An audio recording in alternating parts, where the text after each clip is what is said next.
এক অন্ধ মহিলা হারিকেন দিয়ে রাস্তায় চলে। হঠাৎ করে এক বান্দা বলে, তুমি তো অন্ধ মহিলা, হারিকেন বাজাইয়া কেন চলো? হারিকেন দিয়ে তুমি রাস্তায় কেন চলো? মহিলাটা বলেন, বাবা আপনি হয়তো আমার বিষয়টা বুঝুন না, আমি যে অন্ধ, রাস্তা তো আমি দেখি না, আমি তো মানুষকে দেখি না, বরং আমি যখন হারিকেন নিয়ে চলবো আমার লাইটের বা হারিকেনের বাতি দেখিয়া বুঝতে পারবে এখানে কোনো না কোনো মহিলা আছে। অতএব হারিকেনের বাতি দ্বারা আমি নিজে সেভ হইলাম। আপনাকে আমি বিভিন্ন রং বিরঙ্গে বিভিন্ন কলকৌশে বলার মানি হোক, আমি আমাকে বাজার জন্য বিভিন্ন লাইনে আপনাকে বলি থাকি। আপনি যদি মনে করেন এই কথাটা খারাপ, আপনার পায়ে ধরি আমি ক্ষমা চাই, আমাকে ক্ষমা করে দিবেন। আপনি যদি বলেন ইমাম সাহেব এই বয়ানটা করবেন না, না হয় আমার আর বয়ানটা করার কোনো প্রয়োজন নাই।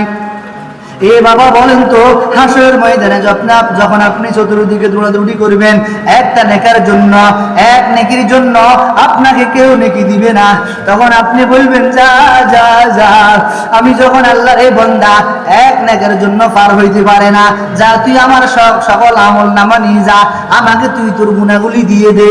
এই বান্দা বলেন তো, আপনি মানুষ যখন বিপদে পড়ে একে অপরকে এগিয়ে দেয়, দেখতে আপনারা ভালোবাসেন, সালাম দেন, মুসাফাকা অত্যন্ত ভালোবাসেন। এই ভালোবাসার প্রতিদান তো হলো আপনাকে আমি খারাপ কাজ থেকে বিরুদ্ধে যাওয়া, ভালো কাজে আপনাকে আদেশ করা।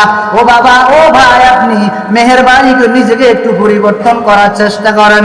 আমি বয়ান করলাম, বয়ান শুনলেন, ভালো লাগলে আমি কণ্ঠ দিয়ে বয়ান করলাম, আওয়াজ দিয়ে আমি বয়ান করলাম।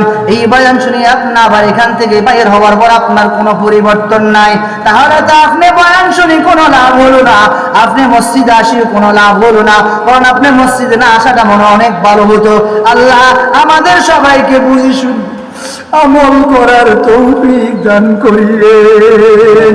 সুবহান রাব্বিকা রাব্বিল ইজ্জাতি আম্মা ইয়াসিফুন, সাল্লাল্লাহু আলাইহি ওয়াসাল্লাম। রাব্বির হামহুমা কামা রাব্বায়ানি সগীরা ওয়া কুর রাব্বির হামহুমা কামা রাব্বায়ানি সগীরা। সুবহান রাব্বিকা রাব্বিল ইজ্জাতি আম্মা ইয়াসিফুন ওয়া সালামুন আলাল মুরসালিন ওয়ালহামদুলিল্লাহি রাব্বিল আলামিন। মালিক আল্লাহ দায়িত্বের ক্ষেত্রে বিভিন্ন কথাবার্তা বলতে, আল্লাহ আমার কেউ দুশ্মন নয়, আমি কারো দুশ্মন নয়। আল্লাহ ও আল্লাহ মেহেরবানি করে যুবকদেরকে সঠিক বোঝ আপনি দান করেন। ও আল্লাহ মুরব্বীদেরকে 5 ওয়াক্ত নামাজওয়ালা মসজিদমুখী করিয়া দেন। আমার কলিজার টুকরা যুবক ভাই, আল্লাহ ওনাদেরকে মসজিদমুখী বানাইয়া দেন, 5 ওয়াক্ত নামাজিওয়ালা বানাইয়া দেন। ও আল্লাহ আমাদের সবাইকে বালা মুসিবত থেকে হেফাজত করেন। ও আরশে আজিমের মালিক, আমরা বড় গুনাহগার, আমাদের গুনাহ খাতাগুলি ক্ষমা করিয়া দেন। ও আল্লাহ যারা কবরস্থ হয়ে গেল, কবরবাসী হয়ে গেল, আল্লাহ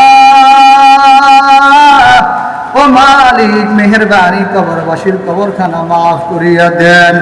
যদি কোনো কবরবাসী কবর থেকে উঠিয়া যদি আমাকে আপনাকে বলতে, আব্দুল্লাহ আর গুনাহ করবি না, আর নাফরমানি করবি না, আর জুলুম করবি না, তুই তোর নফসের উপর আর জুলুম করিস না, আমি কবরে যাওয়ার পর নামাজ না পড়ার কারণে, আল্লাহর হুকুম না মানার কারণে কবর বড় আযাব।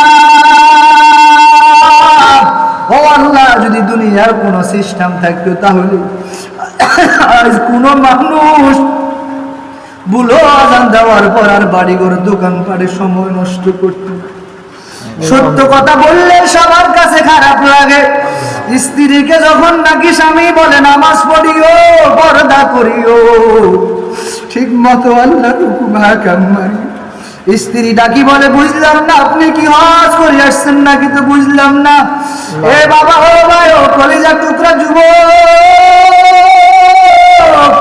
একটু বলেন তো, আপনি তো খারাপ কথা বলেন না, নামাজ পড়তে বলছেন, কোরআন তেলাওয়াত করতে বলছেন, পর্দা করতে বলছেন আপনি, তাহলে এই কথার প্রতি উত্তর তো আপনাকে বলা ছিল আলহামদুলিল্লাহ।